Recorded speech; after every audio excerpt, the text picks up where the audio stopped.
yaya bannakawempe wamu ne bannamakindye bannakampala abanaganda okutwaliza wamu n'abawagizi b'ekibiina ki National Unity Platform ekyamatewali ekirongobero ekyo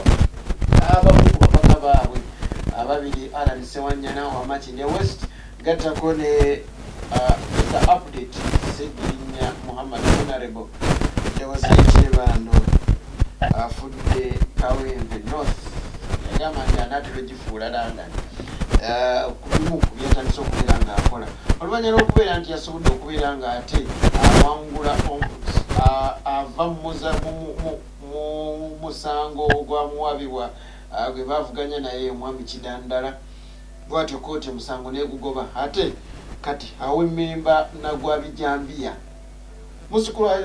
Alhaj Abdul Myami Shafik Lwanga nze aliwo okutuusaako biki ebyasobodde okubeera nga bifa mu kooti. Tamale Henry ali ku kamera gwe wena aliko subscribing liking sharing tukyakutuusaako ensonga zino nyingi nnyo ddala tiweerabira tugenda kutuusaako bano abakuba amasimu wa MTN Airtel batukubira batufera namba zino bazijjawa ngenda kufuna program era tugenda kubanga tubogerako waliwo binatandisa okubanga recordinga so balina engeri ez'enjawulo bwe bakubira amasimu ago n'engeri gye batufereramu. Ntandise bwenti olunaku ekyamazima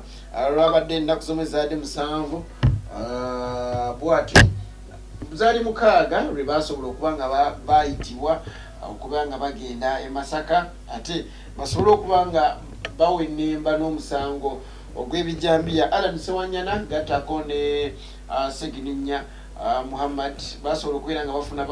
balooya baba ab'enjawulo. Allan Ssewanyana n'abeera nga ali ne Lord Mayor Ssalongo Elias Lukwago ate Ssegirinya Muhammad bw'atyo n'abeera nga ali ne Honorable Shamim Malende okulaba nga bava mu musango guno. Bwe basobodde okubeera nga bagenda e Masaka olunaku lw'omukaaga omusango gwe basobola okuba nga bagubasomera naye ne basobola okuba nga bavaayo kakalu ka kooti akakalu ne baba nga bavuddeyo ku poliisi bwatyo ne basobola kuba nga babagamba mukomewo ate nga musanvu basobodde okuba nga baddayo era gye basobodde okuba nga omulamuzi abasindika ku meere ekitalya ennaku babeereyo eyo ndowooza sabiti zinga bbiri oba obutawera kubanga bagenzeyo nga musanvu bagenda kuba nga bavayo nga 15 September ate ndowooza wiiki eringa emu nnaku ziba 8 bate bakomewo basobole okubeera nga bagenda ku musango gwennyini. Jjukira nti kooti gye babaddemu yabadde nto nga tesobola kuba nga ate ewozesa omusango guno era kyovola nti Ssegirinya wamu ne Allan tebasobodde okuba nga bawaayo ekigambo kyonna okuva gye bali olw'ensonga nti kooti yabadde tesobola kuba nga ate ewuliriza omusango guno wabula okuggyako okubasindika ku kooti esingako kweyo era eba ku nnaku z'omwezi 15 bagenda kuba nga bagenda mu kooti eya wagguluko. Okusinziira ku mulamuzi Charles Yeteise ng'ennaku z'omwezi 15 omwezi guno gwennyini gasobodde okuba nga asindikamu bano bombiriri basobole okuba nga bakomawo okuva ekitalya ate basobole okuba nga baddamu omusango guno. Jjukira nti basobodde okubeera nga babatwala e Masaka nga babalumiriza bino wammanga nga sinabyogera bambi nkusaba subscribing sharing liking commenting eno Efik Media wetukusuubiza ntukyakutuusaako bingi nnyo ddala.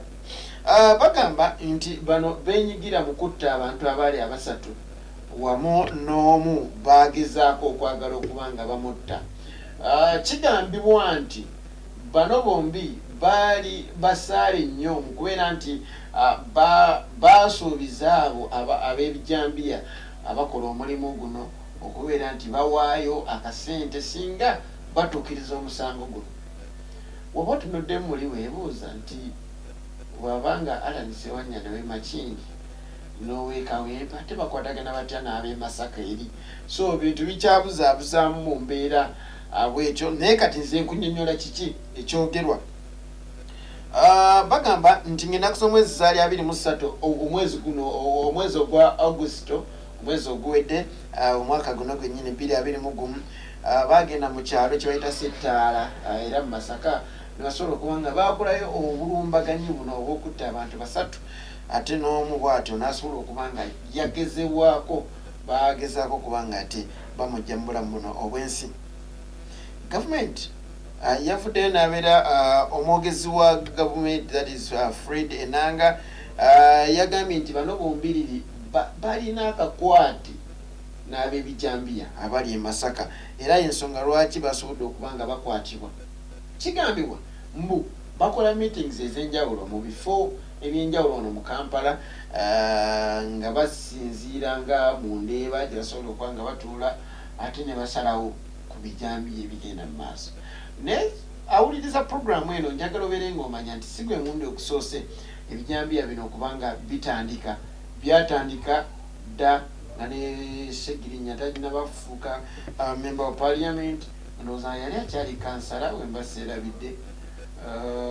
wekyali, naye bisobodde okuba nga bidda. Buli ani yabireeta okubeera nga kati ate Ssegirinya gwe bagamba yabireeta, bikyali ebyamatankane nga mpale z'aba 7, mpanvu si mpanvu, nyimpi si nyimpi, naye nga ensonga ze tukyazigoberera okulaba nga byonna tubituukako. Ssegirinya tali yekka ne Allan, wabula balina abantu abalala abasoba mu 10 oba abantu 10. Bano abantu 10 be basooka okubanga basiibwa mu Masaka Saza Prison, bo bakwatibwa nga 1 September omwaka 2021 guno gwennyini, ne basobola okubanga batwalibwayo eyo. Naye waliwo emu ku bigambo bitasobodde okubanga tufuna, for example ebigambo ebyavuddeyo nga bigambibwa mbu bankootinge bulungi, nga bigambibwa mbu bano be basibye 10 be basokosiba be baavaayo ne bagamba nti bano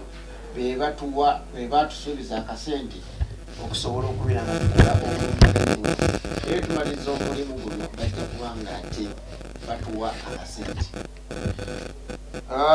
Emboozi emalamu amaanyi bw'oba ogiwulidde,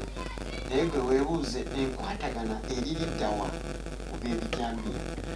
Omutima omulungi Honorable Ssegirinya Muhammad gwayolesezza e Kawempe gujjamu gutya ebijambiya. Byonna ebintu byakubanga ate byakwebuuzibwa muli mu mutima gwaffe,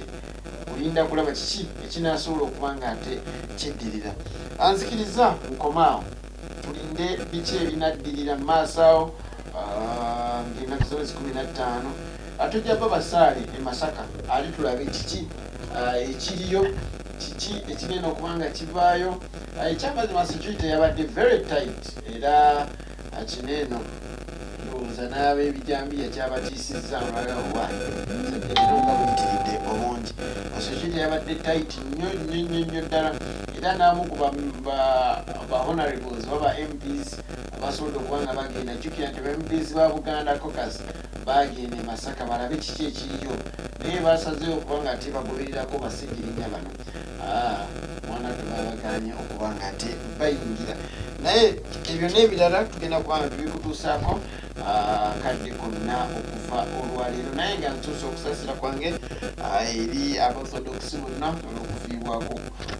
olw'okuviibwako senkulu oba archbishop